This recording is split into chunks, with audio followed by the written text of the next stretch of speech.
Por que viver? Qual é o grande objetivo da nossa vida? Ou qual é o sentido da nossa vida? Poderíamos perguntar assim também. Aristóteles, o filósofo grego Aristóteles, nos propõe um exercício que é muito interessante para tentar descobrir a resposta para essa pergunta. Ele faz mais ou menos esse exercício com a gente. Ele diz: por que você estuda? E poderíamos responder e seguir uma sequência de respostas possível no seguinte sentido. Bem, eu estudo para poder aprender uma profissão. Aí diz, mas para quê? Para que eu possa possa atuar como um jurista, ou como um líder militar, ou como um político, ou ser um bom comerciante. Mas e para quê? Para poder ganhar dinheiro e assim eu poder obter os bens materiais que eu quero e que eu julgo importante para o meu conforto, para o meu bem-estar. E para quê? E por quê? E para quê? E se a gente segue essa sequência de perguntas que Aristóteles provoca, a gente vai chegar numa última resposta, que é a seguinte: eu faço tudo isso para ser feliz. A felicidade, portanto, é a última resposta. Por quê? Porque depois que respondemos à felicidade, fica sem sentido perguntar, mas para que ser feliz? Porque a felicidade ou parece ser um fim em si mesmo. Parece ser o objetivo final, o porto de chegada, o ponto final da nossa estrada existencial. É sermos felizes. E depois disso não há não há o que buscar. A meta é ser feliz. Tá, mas o que é felicidade então? E se a gente for consultar a resposta, buscar a resposta dada por diferentes escolas filosóficas, diferentes pensadores, a gente também vai encontrar diferentes definições. A felicidade não é um conceito fácil de ser proposto, ou de ser vendido ou apresentado, porque a depender das crenças, dos valores e das crenças, enfim, de cada pessoa, de cada corrente filosófica, a gente vai encontrar respostas diversas. O sujeito que é mais ligado ao corpo, à matéria, vai dizer que é a vivência dos prazeres. O sujeito que vive uma vida mais intelectual, ele vai dizer que saber é a razão, é saber viver conforme a razão, o raciocínio, a boa razão. O justo vai falar que é viver uma vida justa. E por aí vai, e assim sucessivamente, né? Então, cada resposta a gente vai encontrar de respostas diferentes a depender da escola ou da doutrina filosófica que a gente está falando. E quando a gente está falando de espiritismo e estoicismo, a coisa não podia ser diferente. O estoicismo propõe uma visão de felicidade, do que seja ser feliz. Assim como o espiritismo também propõe uma resposta quanto ao que seja ser feliz. E para que a gente, portanto, possa dar início a essa viagem, a esse passeio que a gente está fazendo, se propôs a fazer entre o espiritismo e o estoicismo, e esse grande encontro que essas duas doutrinas podem fazer, devem fazer, vamos tentar passar aqui de início, pelo arcabouço teórico, digamos assim, de como em que se constitui cada uma dessas doutrinas no que diz respeito à busca da felicidade e no que ela está fundamentada, porque a resposta é tal como se propõe em cada uma delas, no estoicismo e no espiritismo. Então eu queria passar um texto aqui para você, primeiro tratando da resposta estoica, tá? Só um esclarecimento preliminar sobre o estoicismo, né? O estoicismo, conforme já falei em outra oportunidade, no nosso primeiro vídeo, ele é uma das 4 principais escolas filosóficas da antiga Atenas, juntamente com a Academia de Platão, o Liceu de Aristóteles e o Jardim de Epicuro, ou Epicurismo, a gente encontrava também o estoicismo. O estoicismo que foi fundado, o seu principal nome, o primeiro, digamos assim, foi Zenão, o grego, mas ele se tornou muito popular, sobretudo na Roma antiga, através de pensadores como Epiteto, que é um ex-escravo, Sêneca e o imperador Marco Aurélio. tá? E eles têm livros publicados, a gente vai inclusive mencionar vários deles ao longo aqui dos nossos estudos, dos nossos vídeos, alguns trechos, mas fica desde já que a recomendação de leitura das obras de todos eles são muito acessíveis e muito úteis para todos nós. Mas tentando resumir de uma forma um pouco mais profunda em que se constitui o estoicismo, vamos passar aqui para você um breve texto com esse enfoque, tá? Quais são, portanto, as ideias centrais do estoicismo?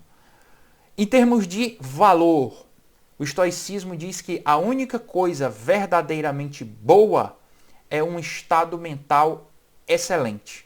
Fatores externos que não possuem nada de errado, como dinheiro, sucesso, fama e coisas do gênero, nunca poderão nos trazer felicidade, ou a verdadeira felicidade. Não é que isso não tenha utilidade, tem, mas isso não é aquilo que vai assegurar a felicidade. Tais fatores externos não é o que vai assegurar a felicidade, de acordo com o estoicismo. No que diz respeito às emoções, o que o estoicismo fala? Que nossas emoções são produtos dos nossos julgamentos. Da ideia de que algo bom ou ruim está acontecendo ou prestes a acontecer. Muitas das nossas emoções negativas se baseiam em julgamentos equivocados, mas por serem derivadas desses julgamentos, estão sob o nosso controle. Mudando os julgamentos, mudam as emoções. A despeito da imagem comum, o estoico não reprime ou nega suas emoções. E é importante a gente entender isso desde o início, tá? A gente ainda vai falar muito a respeito. Na verdade, o estoico ele almeja não ter emoções negativas desde o início. O objetivo, portanto, é superar as emoções negativas destrutivas que se alicerçam em julgamentos equivocados pela adoção das emoções positivas, corretas, substituindo-se, por exemplo, a raiva pela alegria.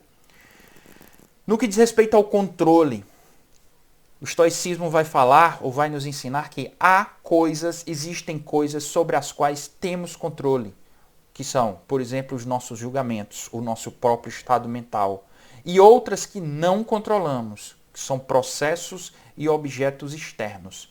Grande parte da nossa infelicidade é causada por confundirmos essas duas categorias, tá? Então, a gente de cara a gente vê assim esse panorama inicial do que é o estoicismo em termos de princípios fundamentais, e a gente consegue talvez extrair daí um grande atrativo dessa doutrina, que cuja utilidade é eterna, não é? Independentemente do tempo ou da época em que a gente viva, esses convites ou essas propostas que são muito ousadas do estoicismo, elas são muito ou podem ser muito úteis para todos nós. Eu trouxe aqui também um trechinho de um livro que fala sobre estoicismo, que fala sobre o encanto, onde se fala sobre o encanto dessa filosofia, e que eu queria ler para vocês, que é o seguinte, quando ele diz o seguinte, ó: qual o grande encanto dessa filosofia? Os estoicos lutavam contra o sofrimento, desejavam sujeitar sua vontade ao mundo e cultivar a virtude a fim de florescer. Acreditavam que o comportamento do indivíduo era mais importante do que suas palavras. Os estoicos querem que pratiquemos a força ante os reveses do destino, que desenvolvamos o autocontrole, sobretudo sobre as emoções destrutivas e negativas, que aumentemos nosso bem-estar moral e espiritual, que alinhemos nossas vidas com o Logos divino que permeia toda a criação. Querem que sejamos apaixonadamente e alegremente pacíficos, sábios, corajosos, disciplinados e justos. Que examinemos nossas vidas e pratiquemos disciplinas diárias, exercícios espirituais, que, tornando-se hábitos do coração, nos auxiliem no aqui e agora. Que sejamos indiferentes às coisas indiferentes e nos concentremos no que podemos controlar e escolher, desapegando-nos daquilo que não podemos controlar e escolher. Que vivamos em harmonia e permaneçamos em um estado de felicidade para ajudarmos uns aos outros e vivermos no amor. Isto porque o que nos afeta não são as coisas, mas a interpretação que nossa mente faz delas, a visão delas que adotamos. Esse é um trecho extraído do livro O Estoicismo Hoje, Sabedoria Antiga para a Vida Moderna. Um livro também atual, publicado há poucos anos, que também dá um panorama e ajuda a ter um panorama muito prático, muito denso e muito útil, muito bacana para aplicações do estoicismo na nossa vida diária, que não tem nada a ver, um livro que não tem nada a ver com espiritismo ou espiritualismo nenhum, mas que traz muitas lições de sabedoria para a nossa vida. E é uma leitura que desde já também eu deixo recomendada para você. Já deu para perceber, portanto, que a proposta estoica ela não é pequena, ela é ousada. Né? Tudo isso que a gente leu ainda há pouco é algo que a gente tem como objetivos que são assim, difíceis, muito difíceis de ser alcançados, mas que os estoicos vão ensinar ou propor, ou inclusive com exercícios de sabedoria, e a gente vai ter a oportunidade, inclusive, de refletir um pouco sobre isso, alguns desses exercícios, e propor alguns deles também, porque a meta é ousada, ela é muito ousada. Então, a gente precisa avaliar se elas realmente são factíveis, se é passível, se a gente tem como conseguir. E a gente percebe, quando a gente for analisar agora, e a gente vai passar a fazer isso agora, analisar a resposta espírita para o que é felicidade, que a resposta espírita ela também é ousada.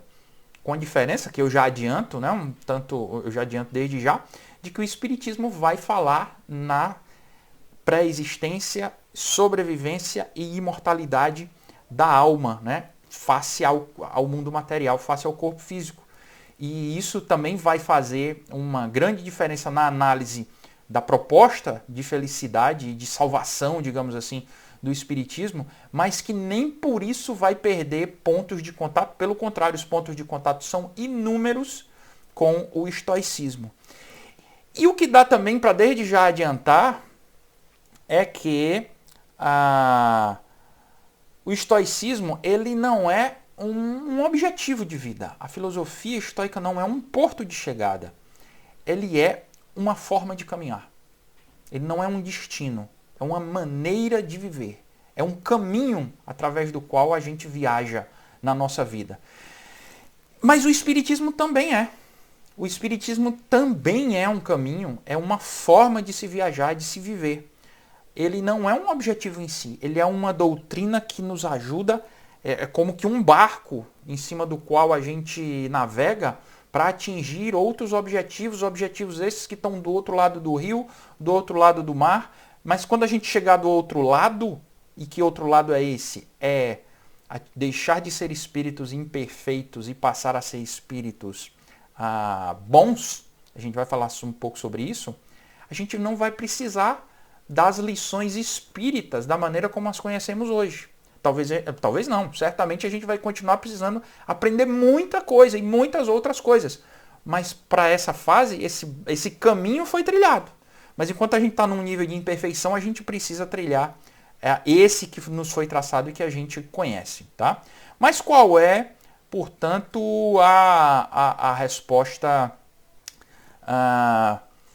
espírita? A resposta espírita... para falar da resposta espírita sobre felicidade, cabe-nos primeiro lembrar de um livro, de uma citação de um pensador, eu acho que ele é francês, chamado Raymond Aron. Eu até o cito no meu primeiro livro, no livro que eu já publiquei, que ele fala o seguinte, quando ele fala sobre marxismo, ele diz, olha, o marxismo é uma doutrina tão complexa que ela pode ser explicada em 5 minutos, pode ser explicada em 5 horas, 5 anos ou meio século. Eu diria a mesma coisa do espiritismo. Ela é uma doutrina tão densa, mas ao mesmo tempo tão simples, que a gente pode conseguir explicá-la em 5 minutos, 5 horas, anos ou mesmo a 50 anos, dada a imensidade de assuntos que ela comporta.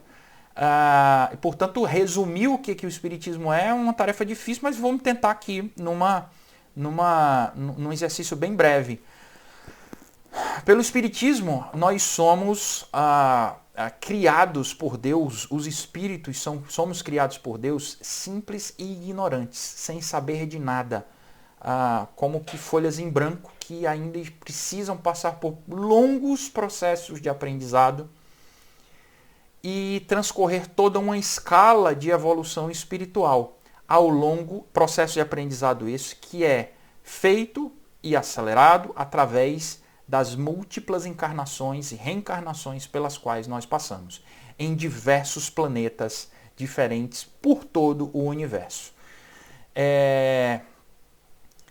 E durante esse processo, mais ou menos longo para uns espíritos e para outros, né? Isso vai depender muito da história e das escolhas que cada um fizer, nós passamos por diferentes mundos, mundos inferiores, mundos superiores, e também passamos por escalas diferentes.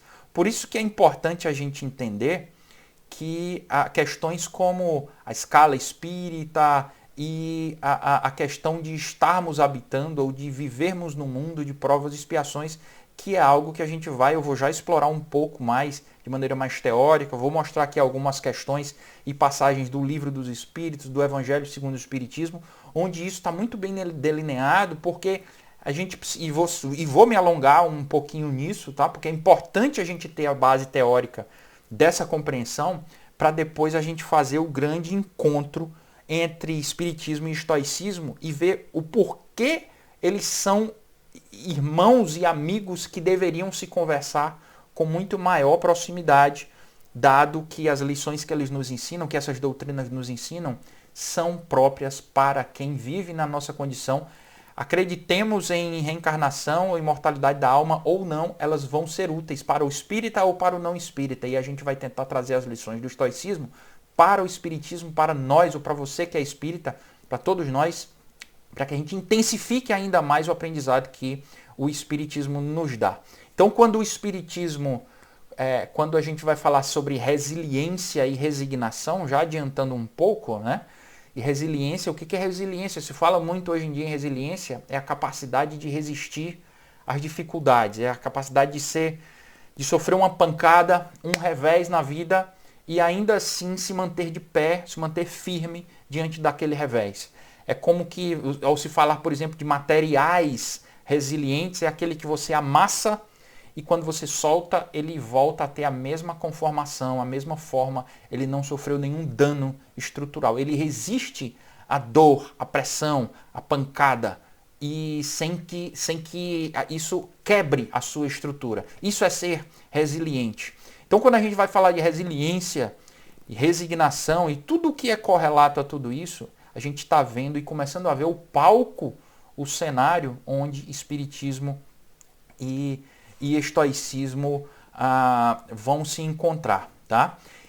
E a gente sabe que, conforme o espiritismo nos ensina, que a felicidade ou a verdadeira felicidade não é deste mundo. Por quê? Porque esse mundo é um mundo de provas e expiações. O planeta em que a gente vive, o planeta Terra, é um planeta destinado a receber, sobretudo e prioritariamente, ainda espíritos inferiores. A gente sabe, a gente sente, a gente vê, a gente experimenta na própria pele o quanto a vida, de fato, ela é áspera, ela é dura, ela é muitas vezes desértica. E muitas vezes a vida ela não é justa, ou pelo menos não é necessariamente justa, ou não costuma ser. Por isso que a gente precisa entender um pouco mais desse contexto do enfrentamento da dor, do sofrimento, dos reveses, das tragédias, das perdas, da morte, da doença, das pandemias, para entender tudo isso, o porquê de tudo isso, à luz do espiritismo e junto com o estoicismo, um pouco mais a respeito dessa questão. Primeiro vamos falar então um pouco só sobre escala espírita, tá? Deixa eu mostrar aqui para vocês. A gente vai ter lá na questão 100 do Livro dos Espíritos. É um trecho bem longo, tá? Quem já leu, recomendo que releia. Quem ainda não leu, recomendo que leia muito atentamente, porque compreender a escala espírita está lá dito, inclusive, por Sócrates, no livro dos Médiuns, o Espírito de Sócrates, dizendo que era fundamental para se compreender bem o espiritismo, a mediunidade, o espiritismo de uma maneira geral, é compreender a escala espírita e o quadro mediúnico. Ele usa essas duas categorias, mas ele fala da escala espírita, da compreensão da escala espírita como sendo algo fundamental para poder entender bem a lógica espírita. Tá? Questão 100. O que a gente vai ver lá? Observações preliminares de Allan Kardec. Né? Ele escreve o seguinte: a classificação dos espíritos se baseia no grau de adiantamento deles, nas qualidades que já adquiriram e nas imperfeições de que ainda terão de despojar-se. Essa classificação, aliás, nada tem de absoluta. Os espíritos, em geral, admitem 3 categorias principais, ou 3 grandes divisões.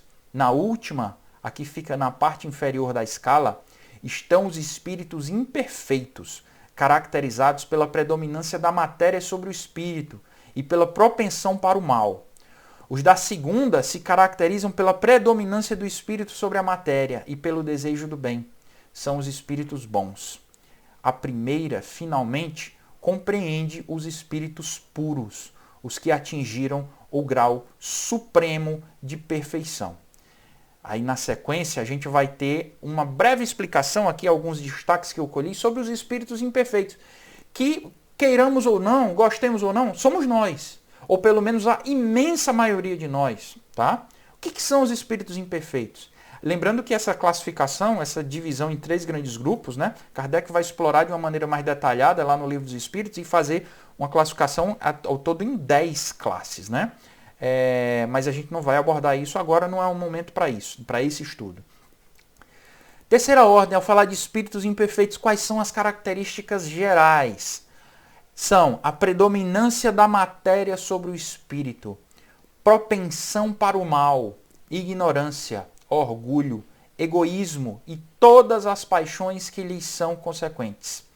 Têm a intuição de Deus, mas não o compreendem. E aí, seguindo aqui para essa parte que está em negrito, então, que está destacada, onde está dito: uns não fazem o bem nem o mal, mas pelo simples fato de não fazerem o bem, já denotam a sua inferioridade. E um pouco mais para frente: suas ideias são pouco elevadas e mais ou menos abjetos seus sentimentos. Conservam a lembrança e a percepção dos sofrimentos da vida corpórea. E essa impressão é muitas vezes mais penosa do que a realidade. Notem aqui desde já, vejam que curioso, ó, a semelhança com o que a gente acabou de ler sobre o estoicismo. O estoicismo fala que o que causa sofrimento não são as coisas em si, mas o julgamento que nós fazemos delas. E a gente vai explorar isso ainda muito. Tá? E aí, terminando aqui esse último parágrafo, né, ainda sobre espíritos imperfeitos. Sofrem, pois, verdadeiramente pelos males de que padeceram em vida e pelos que ocasionaram aos outros. E como sofrem por longo tempo, julgam que sofrerão para sempre. Esse é a definição ou o estabelecimento assim, inicial que é importante a gente entender quando está falando do mundo em que a gente vive, da vida que a gente leva, tem que ser compreendida dentro de um contexto em que nós, imensa maioria de nós, somos ainda espíritos imperfeitos, espíritos de terceira ordem. Tá? Não somos ainda espíritos bons, porque a gente ainda tem sentimentos ruins, a gente ainda possui más paixões. Mas eu quase nunca tenho, eu tenho muito mais sentimentos bons do que ruins. Pois é, os espíritos bons nunca têm sentimentos ruins. E convenhamos, a gente, pelo menos falo por mim, a gente está longe ainda de chegar lá. Agora vamos entender um pouquinho o planeta que a gente vive, ou planetas, ou mundos que são próprios para espíritos dessa categoria, que são planetas de provas e expiações, como por exemplo a Terra. E aí a gente vai ler, por exemplo, no Evangelho segundo o Espiritismo, capítulo 3, Santo Agostinho falar um pouco a esse respeito, no texto intitulado no Mundo de Provas e Expiações, né? No capítulo que fala: há muitas moradas na casa de meu pai. O que é que diz Santo Agostinho? A Terra, conseguintemente, oferece um dos tipos de mundos expiatórios, cuja variedade é infinita, mas revelando todos como caráter comum, o servirem de lugar de exílio para espíritos rebeldes à lei de Deus. Esses espíritos têm aí de lutar ao mesmo tempo com a perversidade dos homens e com a inclemência da natureza. Duplo e árduo trabalho que simultaneamente desenvolve as qualidades do coração e as da inteligência. E assim que Deus, em sua bondade, faz que o próprio castigo redunde em proveito do progresso. Entender, portanto, que ao falar sobre que a nossa vida é a vida de espíritos imperfeitos em mundos inferiores, é fundamental para a gente entender a natureza do sofrimento, da dor, das dificuldades, das perdas e, portanto, compreender o porquê da necessidade do enfrentamento de tudo isso. Compreensão essa que passa também, quando a gente está falando de espiritismo, sobre a questão da escolha das provas. Sendo espíritos inferiores, a gente precisa lembrar e não pode esquecer em momento algum que muitas das provas, das dores e das dificuldades pelas quais nós passamos nas nossas vidas, não só essa, mas em vidas passadas que já tivemos, nós escolhemos antes de reencarnar. E isso é o que nos ensina a doutrina espírita. Aí eu chamo a atenção de vocês, convido vocês para a gente fazer uma leitura de alguns trechos que eu pensei das questões 258 a 273 do Livro dos Espíritos.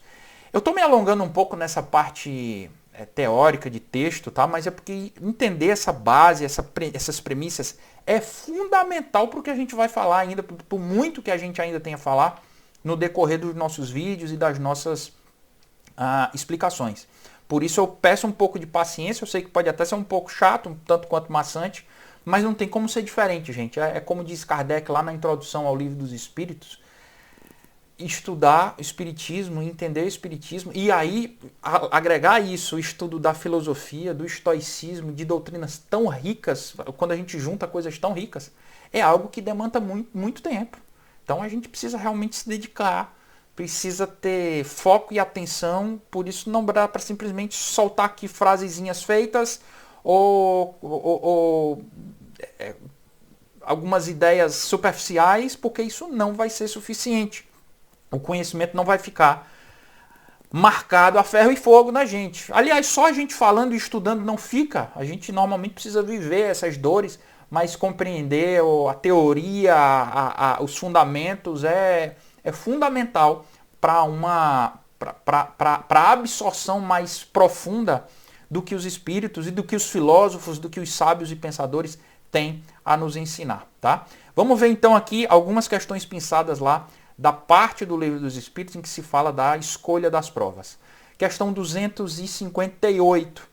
A gente vai ver o seguinte, ó, quando na erraticidade, ou seja, no plano espiritual entre uma encarnação e outra, antes de começar nova existência corporal, tem o espírito a consciência e previsão do que lhe sucederá na vida terrena. E os espíritos respondem: ele próprio escolhe o gênero de provas por que há de passar, e nisso consiste o seu livre-arbítrio. Questão A. Não é Deus, então, que lhe impõe as tribulações da vida como castigo? Resposta. Nada ocorre, vejam bem, nada ocorre sem a permissão de Deus, porquanto foi Deus que estabeleceu todas as leis que regem o universo. E de agora perguntar por que decretou ele esta lei e não aquela. Dando ao espírito a liberdade de escolher, Deus lhe deixa a inteira responsabilidade de seus atos e das consequências que estes tiverem. Nada lhe estorva o futuro. Abertos se lhe acham, assim, o caminho do bem como o do mal. Se um perigo vos ameaça, não fostes vós quem o criou, e sim Deus. Vosso, porém, foi o desejo de a ele vos expordes, por haverdes visto nisso um meio de progredirdes, e Deus o permitiu. Vejam só, né? A gente está vendo como é fundamental a gente lembrar, não esquecer se a gente é espírita ou está querendo ser. Eu volto a dizer o que eu comentei no início, né? A proposta não é fácil, não é. O sarrafo é lá em cima. O convite não é de conforto. A meta é dura, né? Porém, compreender isso torna a coisa mais fácil, mais leve. Compreender que para ser feliz ou conseguir a verdadeira felicidade, a gente precisa entender que o sofrimento pelo qual a gente passa, ou grande parte dos sofrimentos, não todos, a gente vai já ver, a gente escolheu. Tá? A missão é um absurdo e tal, ok. Não concordo, Deus é bom o tempo todo, Ele só quer o nosso bem, tá? Ok. Se você não concorda, tudo bem. Essa é a proposta espírita. Essa é a visão espírita. Isso é o que os espíritos nos ensinam. Cada um acredita ou não, avalia se isso faz sentido ou não para você. Né? Essa é a proposta espírita. A gente não pode escolher aquilo que é agradável e trazer para a nossa vida e jogar fora aquilo que não nos agrada. Não funciona muito bem, pelo menos para mim, comigo não. Na sequência, a gente vai ver o seguinte, essas questões. 259. Do fato de pertencer ao espírito, a escolha do gênero de provas que deva sofrer, seguir-se-á que todas as tribulações que experimentamos na vida, nós as previmos e escolhemos? Olha que pergunta interessante. Todas as tribulações nós previmos e escolhemos? Resposta dos espíritos. Todas não, porque não escolhestes e previstes tudo o que vos sucede no mundo, até as mínimas coisas. Escolhestes apenas o gênero das provações. As particularidades são a consequência da posição em que vos achais, e muitas vezes das vossas próprias ações. Os acontecimentos secundários se originam das circunstâncias e da força mesma das coisas. Previstos só são os fatos principais, os que influem no destino. E aí no finalzinho aqui em negrito ainda nessa mesma questão. Se ao percorreres uma rua, uma telha te cair na cabeça, não creias que estava escrito, segundo vulgarmente se diz. Vejam só que curioso, né? Então não é ok, a gente escolhe as provações, a gente escolhe as provas, as dores, as dificuldades, mas nem tudo. A gente escolhe o gênero das provas, mas muita coisa de dificuldade, de ruim, vai nos acontecer, mesmo que a gente não tenha pedido. Por quê? Porque isso é inerente à nossa inferioridade e ao mundo em que nós estamos encarnados, com um bando de outros espíritos imperfeitos. Por isso que a gente vai precisar aprender virtudes como resignação, como a caridade, a indulgência, o perdão. A gente vai falar sobre isso depois. Mas é importante a gente compreender desde já que nem tudo está escrito. Tá? Os gêneros de provas, aquelas que influem no nosso destino, sim. Mas tem muita coisa que acontece no nosso dia a dia que não estava escrito, não estava previsto. E mesmo assim a gente vai passar por essa dificuldade e a gente precisa estar pronto para isso. Ah, mas não é justo, eu não fiz nada para me acontecer aquilo. É justo sim. É justo porque é uma consequência do que a gente escolheu enquanto espírito. A gente escolheu antes de reencarnar estar num mundo em que isso acontecia, em que isso acontece.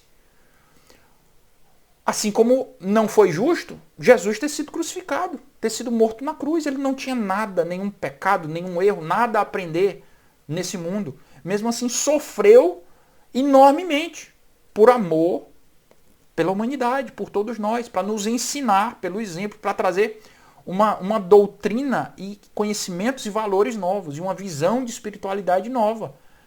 E ele sabia que ia passar por aquilo. Não precisava, mas passou.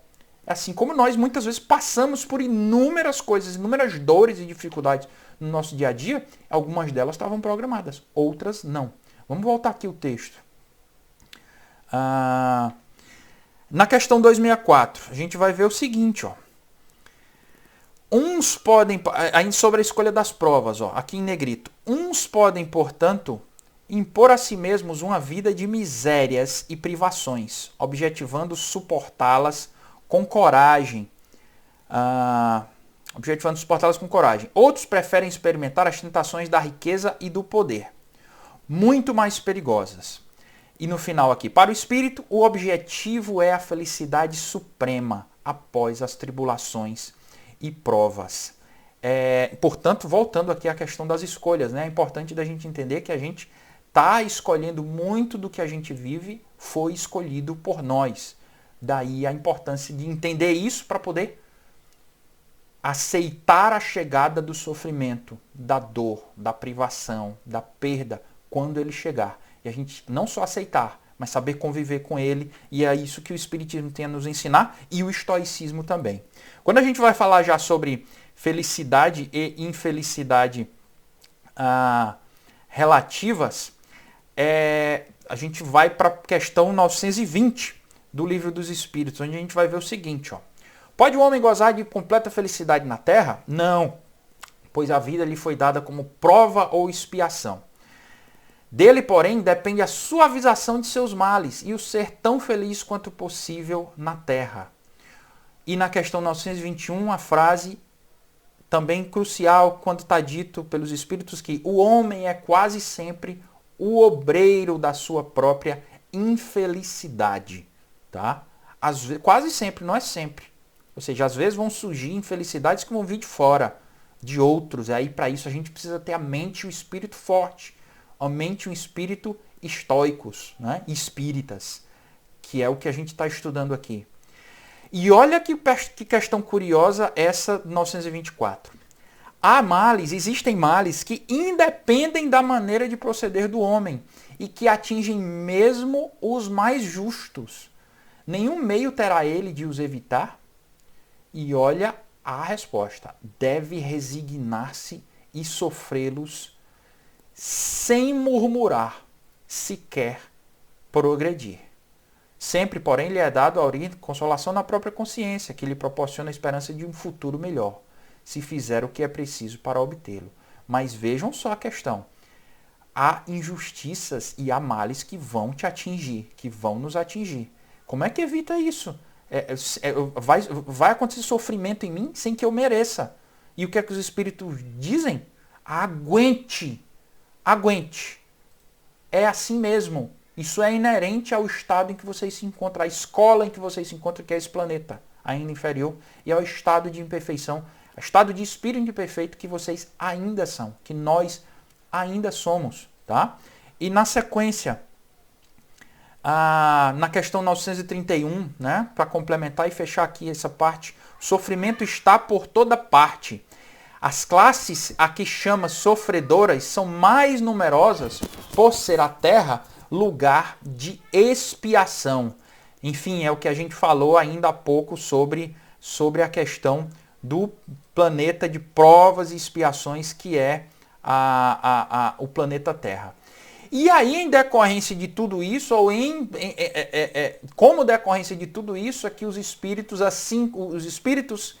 e assim como os estoicos vão nos ensinar, nos recomendar e nos aconselhar coisas como a obediência e a resignação, que são coisas que estão muito bem pontuadas e são muito batidas no Evangelho segundo o Espiritismo, sobretudo em outros textos também, a necessidade de se vencer o orgulho, de se vencer o egoísmo, mas sobretudo o orgulho, e de se adotar uma postura obediente e resignada diante das dificuldades. A gente vai ler algo a esse respeito, por exemplo, no Evangelho capítulo 5, né? Bem-aventurados os aflitos, motivos de resignação. Quando os Espíritos dizem o seguinte: bem-aventurados os aflitos, Jesus, né? Lembrando as palavras de Jesus primeiro. Bem-aventurados os aflitos, pois que serão consolados.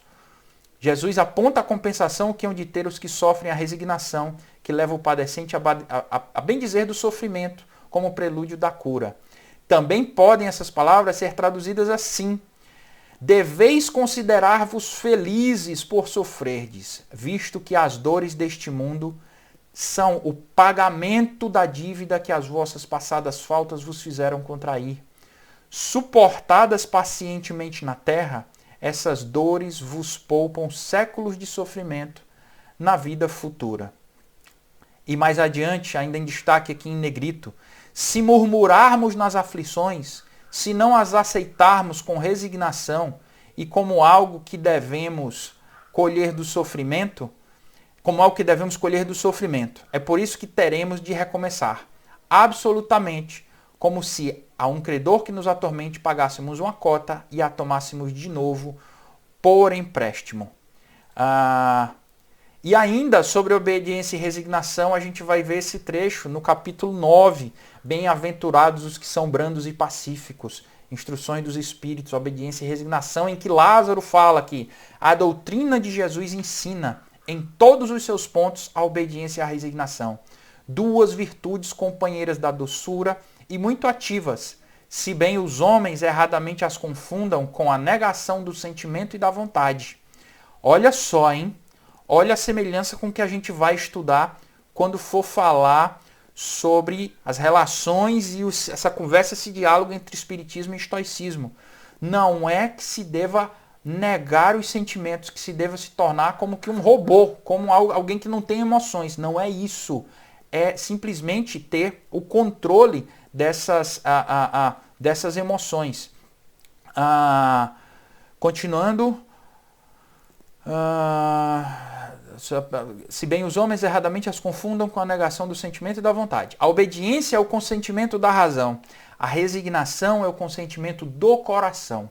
Forças ativas, ambas, porquanto carregam o fardo das provações que a revolta insensata deixa cair. O pusilânime não pode ser resignado, do mesmo modo que o orgulhoso e o egoísta não podem ser obedientes. Então a gente vê aqui o convite, né,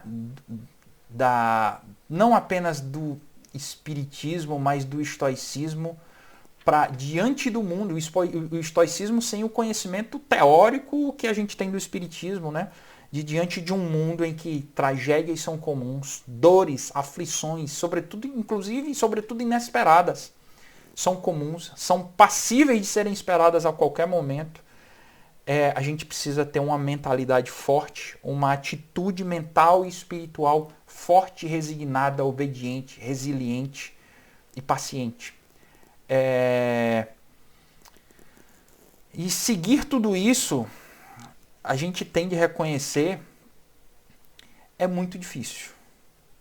Porque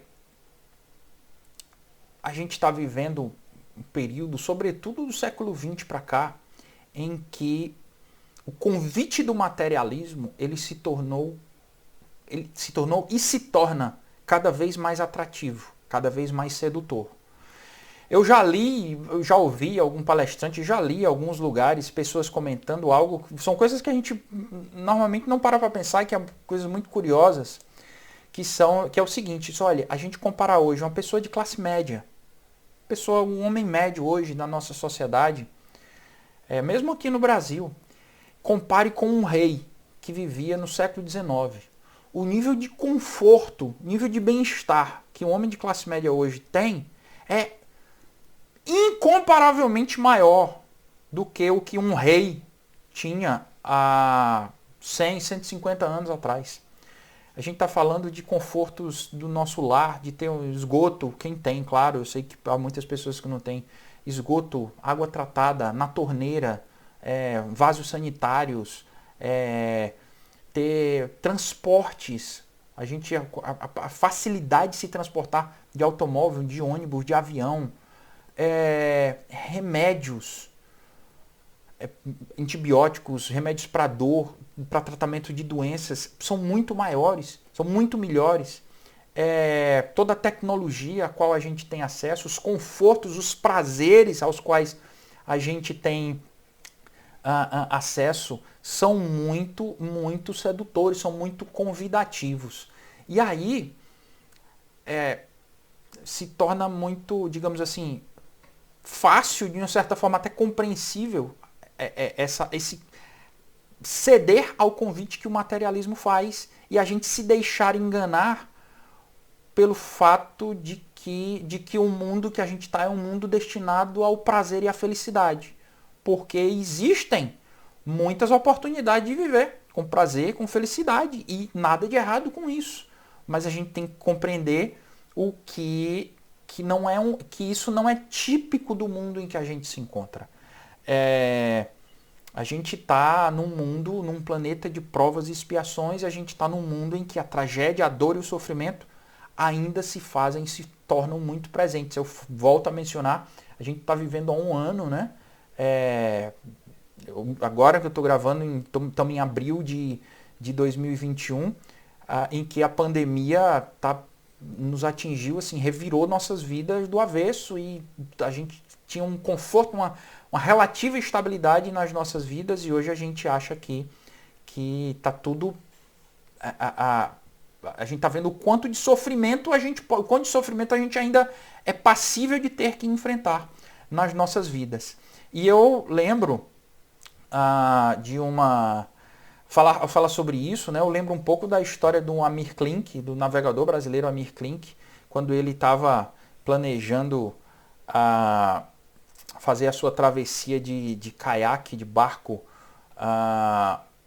pelo Oceano Atlântico. Ele estava projetando um barco e ele nunca conseguia ficar contente com o barco que ele queria usar, porque o barco sempre não era projetado, ele capotava e com as ondas e, portanto, alagava e podia afundar. E ele queria projetar um barco que não capotasse, que não virasse. Até que ele encontrou um professor que disse: você está errado, você está com uma abordagem totalmente errada. O seu barco vai capotar e você tem que projetar um barco que capote. E aí você vai vir da África até o Brasil capotando, de onda em onda, virando de onda em onda, mas até chegar aqui. E você vai chegar inteiro aqui, mas vai vir capotando. E eu trago isso para a vida da gente e assim, a vida da gente, a gente teria que ter como que aprender a embarcar em barcos assim, saber que quando a gente está numa vida, está encarnado aqui nesse planeta, a gente está num barco que vai capotar em algum momento ou em vários momentos da nossa vida. E aí ele projetou um barco que capotava e enfim chegou e teve sucesso, né? Mas eu gosto muito dessa imagem. E ela é importante para a gente entender quando a gente tem esse início desse estudo de espiritismo e estoicismo e tudo que eles propõem para a gente viver. E, portanto, a gente vai ter segmento aqui a um aprendizado, eu espero, né, que eu estou buscando, que a gente está buscando juntos, de identificar, primeira coisa, não confundir paciência e obediência e resignação com inação, com não fazer nada ou não sentir nada. A gente ainda vai falar muito sobre isso. E também começar a identificar o que, seguindo a lição dos estoicos, aquilo que está sob nosso controle e o que não está. Lembro de uma frase conhecida de René Descartes, filósofo francês, né, em que ele dizia que a gente deve, naquilo que depender de nós, fazer o melhor. E no que não depende, a gente se rejubilar, se alegrar. Porque a gente não tem nada o que fazer. Lembro a esse respeito, num contexto que tem tudo a ver com isso que a gente está falando, do diretor de voo da NASA, quando houve o acidente da Apollo 13, que era uma das naves que ia para a Lua, uma das missões lunares, que sofreu um acidente durante o percurso, teve que voltar e foi... para quem não conhece essa história, eu recomendo o filme, né, Apollo 13. E foi tão complicado trazer os astronautas de volta que ele, ao final, ele dizia, depois de terem feito tudo para fazer com que a nave voltasse, assim, com chances mínimas, eram tantos os problemas que eles precisavam enfrentar, mas ele disse o seguinte, que tudo que estava ao alcance deles de melhor, tudo que eles podiam dedicar-se de melhor para fazer que a missão de salvamento dos astronautas pudesse ser bem sucedida, foi feito. O que não podia, eles simplesmente relaxaram e torciam para que desse certo. E assim muitas vezes acontece na nossa vida também. A esfera de ação das coisas que a gente pode fazer, ela ainda é muito reduzida, mas a gente às vezes não conhece toda a intensidade dela. A gente pode atuar muito mais. A gente não conhece todas as coisas sobre as quais tem controle ou poderia ter controle. E aí identificar sobre o que tem controle e sobre o que não tem. A gente ainda vai falar muito sobre isso. E também para finalizar e caminhar aqui para o encerramento desse nosso primeiro estudo, dessa nossa primeira rodada, citar uma frase de Sêneca, reforçando um pouco do que eu ainda falei há pouco, ao falar sobre obediência e resignação, para verem o seguinte, olha a semelhança com o que Lázaro disse lá no texto do Evangelho. Sêneca, quando diz assim, mas também não é liberdade nada sentir. Enganamo-nos. Liberdade é situar o ânimo acima das injúrias e constituir-se como um ser cuja felicidade lhe venha unicamente de si.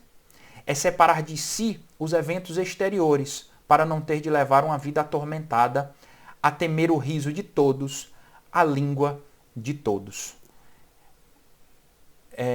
Essa busca que a gente vai tentar obter ao longo das nossas reflexões sobre o espiritismo e estoicismo, e o próximo passo que a gente vai dar é justamente tentar identificar onde que está a nossa alegria e o nosso sofrimento, onde é que está o nosso prazer e a nossa dor, onde é que está o céu e o inferno. Eles estão muito mais dentro de nós do que fora de nós. Esse é um ensinamento espírita, mas esse também é um ensinamento estoico. Eles não estão, o céu e o inferno, eles não estão dentro do nosso sistema nervoso, mas na nossa mente, na nossa alma. E é isso, essa busca por essa identificação e como é importante que a gente entenda e compreenda essa realidade melhor para saber domá-la e domesticá-la melhor, é o que a gente vai abordar no nosso próximo estudo sobre espiritismo e estoicismo. Um abraço a todo mundo.